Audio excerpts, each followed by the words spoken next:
Hey guys, got a Range Rover 2004 HSE L322. Like to try and add a Bluetooth receiver to it today. In order to do that, I'm going to have to sacrifice the CD changer. I'll still leave the CD changer in there and power going to it, but I'm just going to kind of hijack the low-level outputs. And I bought this little Bluetooth receiver from JL Audio. I think it was about $35 is what the price was. And let me get it opened up here. As you can see, that basically has your positive, negative, and then two RCA audio outputs. Rather than cutting those RCA cables and dealing with those minuscule wires that come with it, I also bought this. Just basically is you connect your RCA outputs up to it, and then it's got raw wires on the end that I can then wire in on that. This thing was like 35 bucks, and I think this was maybe $2 or $3. So hopefully I'll be able to add Bluetooth to my car for under 40 bucks. Tools that I'm going to use today, my trusty Leatherman, and whatever options I need out of that. This is one of my favorite tools, my wire stripper. Torx T20 star bit, just to remove some of the bolts, and then some various auto trim tools for pulling off the different components. First thing that we're going to start with is we got to remove this little piece here with the wood trim on it, and that is simply just this one Torx bit back there. You just got to remove that out. At least on mine, that's all it is. I just got to pull that one screw out, and then I'll kind of pull on it a little. I'll pause it here real quick while I unscrew that. Okay, so I got that one little screw out of there, if you can see it there. Then basically once you pull that screw out of the back there, this thing just kind of pops forward and slides out. I've had this off before, that's why you can see this yellow trim piece that's already on there. There we go. Let me just get that back out.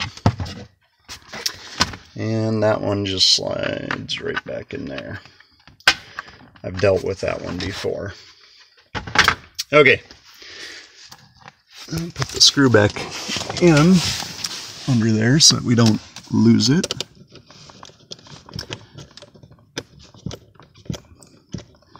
Next thing we're going to want to do is this other piece up here under the dash. There's two little screws on the front here. Mine are just Phillips heads. I don't know factory what they come with. I've had this piece off before also. Pull those out. And then I'm going to use my flathead screwdriver just to pop this light down. And pull down on that. Feed that bulb back up through there. And then this piece comes out. Next thing we're going to want to do, it's out here on the door panel. We're going to want to pop this little thing off. How I've done that in the past is you want to use a non-marring plastic trim piece tool, and you just kind of pop it in there and start working it around, you know, until you get to a point where it's going to pop out. You're going to want to pull it out this way, and there's just kind of some of those little plastic trim pieces in there that pop that off. So the front comes out first, and then once you get it out at an angle, you can pull the whole thing out.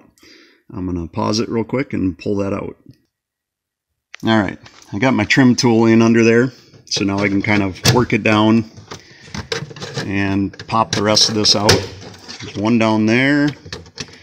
I'll work it up the side here, and I think there's one more right up the top there. There we go. Yeah, and then like I said, this thing just kind of folds and comes out of there. Put that over in our pile of trim pieces there. Next thing we're going to want to do is there's one Torx bit up here, one right there, and one down here.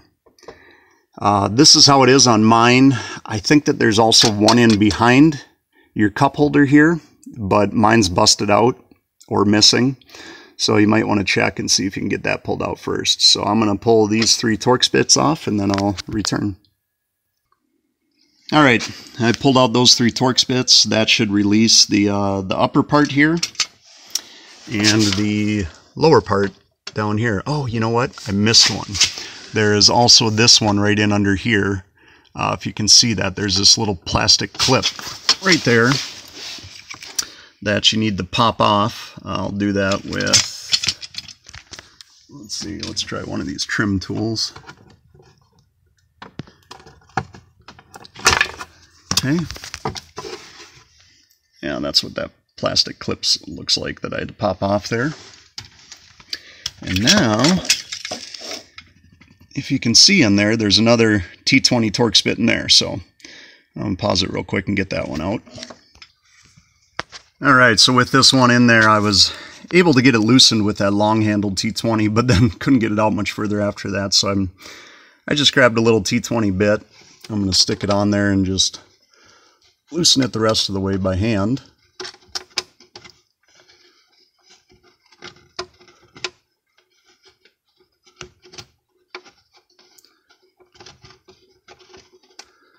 And there it is. So now that should free up both of these to where you can pull them out.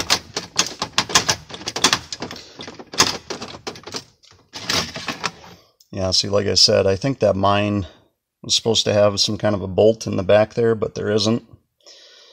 But it still works fine, so. This is always a little tight up on the top here. I haven't figured out a good way to get that out. But then otherwise, you know, it just pulls out of there. Sometimes it's a good idea. Looks like the bulb came out. Maybe you're supposed to pop that out first. I don't think so, though. But anyway, there's that piece. And then there was this one here, that bottom one. So that one just pulls out also.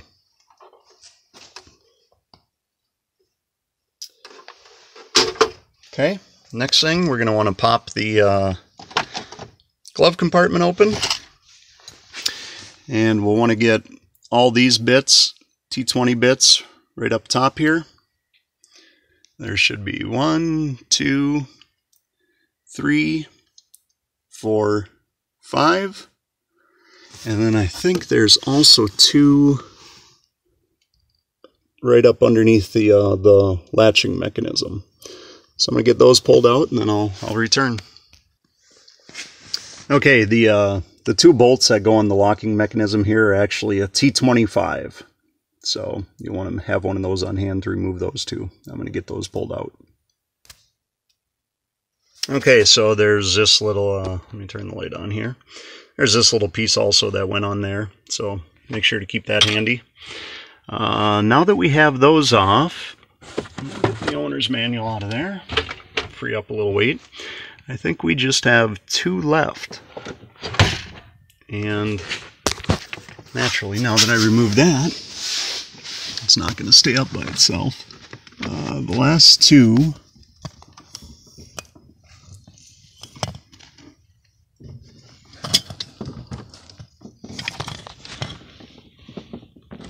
Oh, I thought they were right up under there, but they were these 2 that came out when we first pulled out that bottom trim piece. One's right there, and the other one is right over there. So, let me try it out. I think the whole thing should just pull straight out now. There it comes. That's going to be the CD changer and everything that came right out. As you can see, I got a my light up here. For whatever reason, the end switch is missing. I noticed that before when I tore into this, so I got to find a replacement for that. But that's another thing you'll want to do is pop that light out inside the console before you take it out. That way it'll free all that to come out. Alright, so I took a little break there to rethink this whole situation.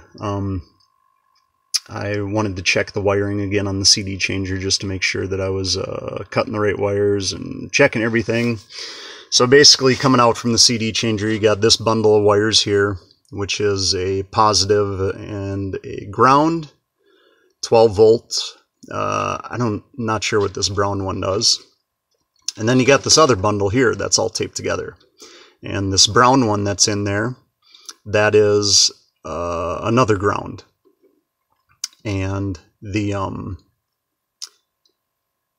these other wires, the white with the blue stripe, the red stripe, and the brown stripe are going to be your low-level leads that go into the stereo. Yes, these two here, I remember now. These are the bus positive and negatives that go for the CAN bus lead. So I was thinking originally I was going to hook the Bluetooth adapter up to this positive and this ground. But then I started thinking, you know, that's going to be on all the time, and that could potentially drain the battery, which is not good. So I started poking around. I checked which fuse was the fuse for the radio in the system here, and it's the 8th one from the left on the top, this 5 amp fuse. So I thought, well, maybe I'll just see if I can splice in on that or clip in on that, but I didn't want to draw any more power away from that. So right next to it, where this empty space is, I don't know about yours, but on mine it's empty.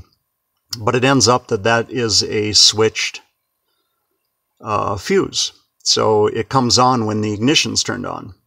So I think what I'm going to do is I'm going to do kind of an old school trick. Not sure how safe it is, but I am just going to take the positive wire for the Bluetooth adapter and use a blade fuse and use that to hold it in there. Then we got our switched lead. It doesn't really matter what size fuse you use because I saw there's already an inline fuse on the Bluetooth receiver. So I'm going to get the CD changer put back in here. I pulled that out just to recheck the wiring on it. So I'm going to get all that put back in here, and then we'll start cutting into these wires and getting everything spliced in and tested out. See you in a bit. Okay, so I got the CD changer put back in there and obviously tested it to make sure it was still working. I previously had the issue where I was getting no disc, even though there was a disc in there. So I pulled the changer apart and put some grease on it, and it's working good now, but I'd still rather have Bluetooth. So let's get this thing opened up.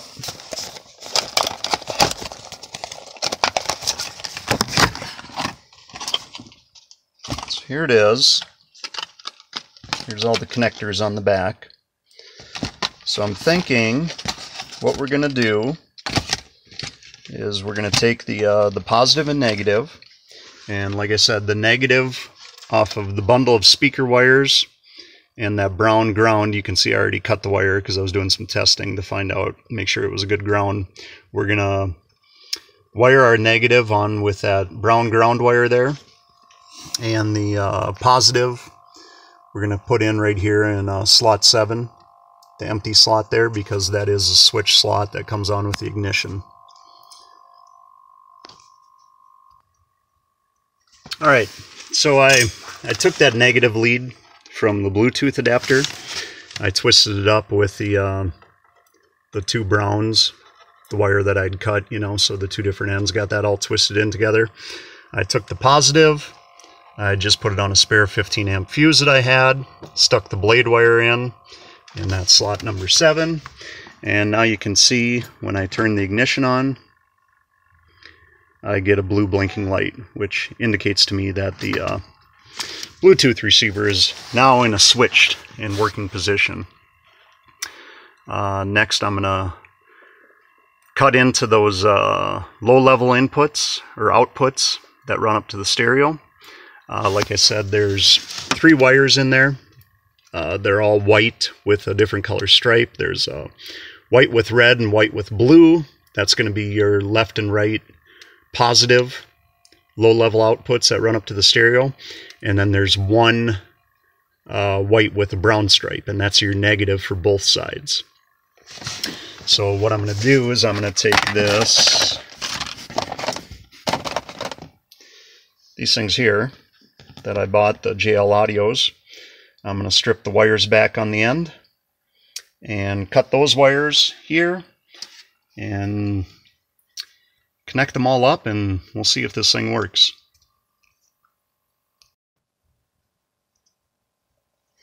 Alright, so I'm stripping the wires back here, and I thought maybe I should show you guys why I love this wire crimping tool so much.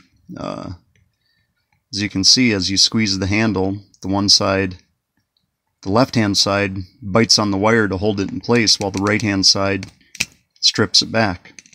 Simple as that. One-handed operation.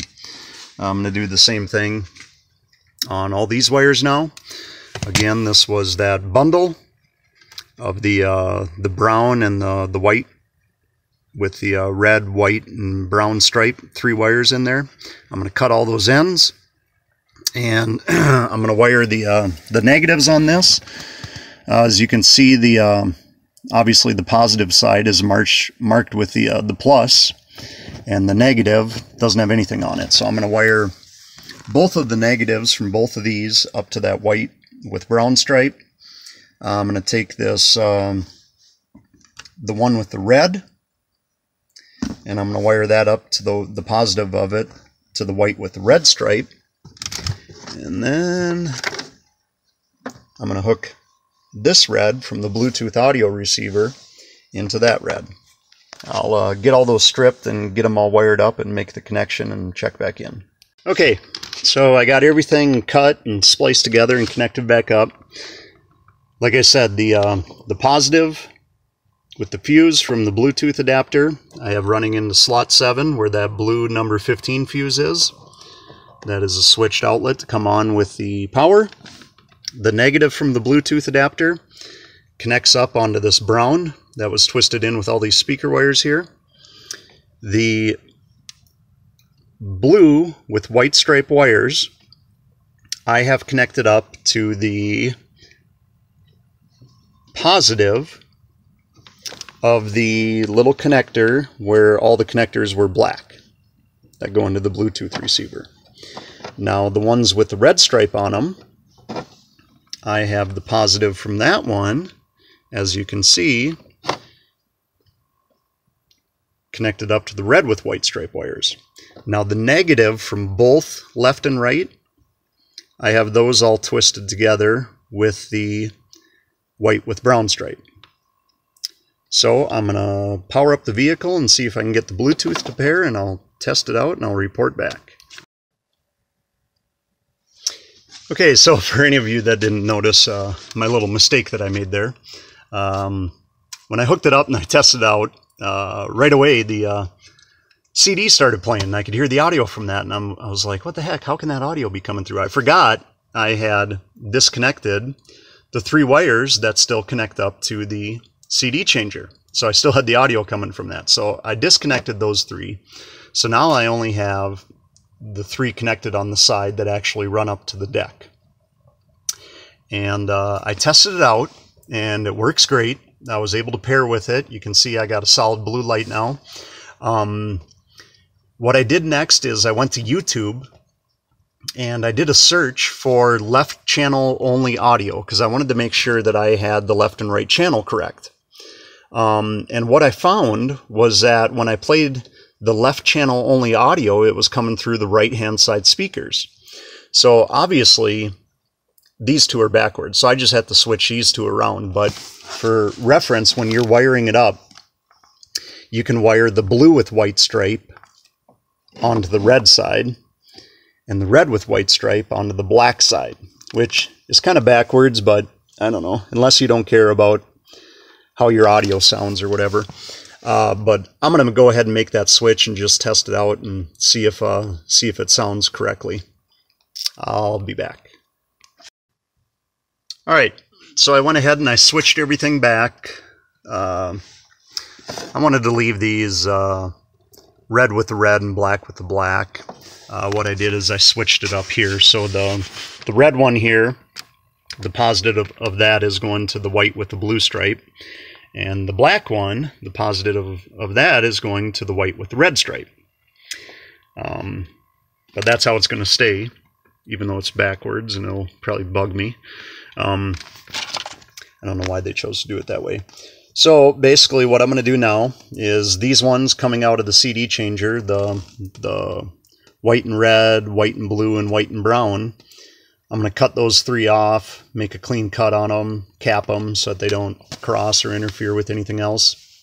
Whatever method you choose, whether it be electrical tape, wire nuts, solder, you know, inline crimp connections to connect these up, use whatever you want. I'm just going to use electrical tape for now in case there's any issues. And then I'm going to go ahead and get everything put back together, and I haven't quite figured out where I'm going to put this at yet. I think I may peel off the double-sided tape on the back and maybe just kind of stick it right on the top of here so that, you know, if I needed to see if the light was on it, I could always pop off this cover right here and just look in and see if that blue light's on in case I needed to see it anytime in the future. I don't know.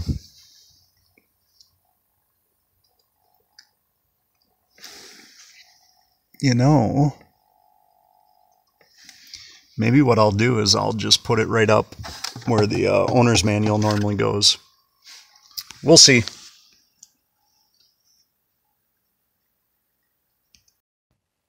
Okay, so for the final mounting, I decided I'm going to put it right down underneath the CD changer, kind of where the owner's manual would go. As you can see, I cut a very small hole down there. Let's see if I can hold all this up and point it out. You can see it right back there. So what I'm going to do is I disconnected the positive out of the switched fuse link, and also disconnected the negative from here. And then on the actual Bluetooth controller, I just had to disconnect these. So I'm going to run all that through there, pull off that 3M tape, mount it in there. That way I can see the blue light. The other thing I decided that I'm going to do is these wires here that feed the audio from the CD changer back into there, back up to the stereo that I currently have disconnected and taped off. I'm going to also feed those in through that hole. And I'm going to put another one of those, these things. Those little RCA that have the RCA connector on the one end and then the raw wire on the other end. I'm going to connect those up to that and just leave that wired up in case I ever do decide that I want to switch it back over to the CD changer. I'm going to run those wires through there for the time being. I'll have to run up and pick up another one of those tonight. So I'm going to run that through there and mount it, and then we'll see what it looks like. All right, as you can see, here's kind of the final install. I got it kind of stuck up on the side there. Got all these wires in case I want to swap them out later. The other ones from the back of the CD changer, I don't know, they just kept getting in the way, so I just kind of stuffed them back in there. I'll deal with that later if I decide that I want to. These wires here, I think I'm just going to kind of lift up on them and then shove the owner's manual back in underneath there. If it'll fit. Be a nice bonus if it did, because then I'd still be able to use all that. As you can see, the sticky tape, this double-sided tape, doesn't stick all that well on the felt, so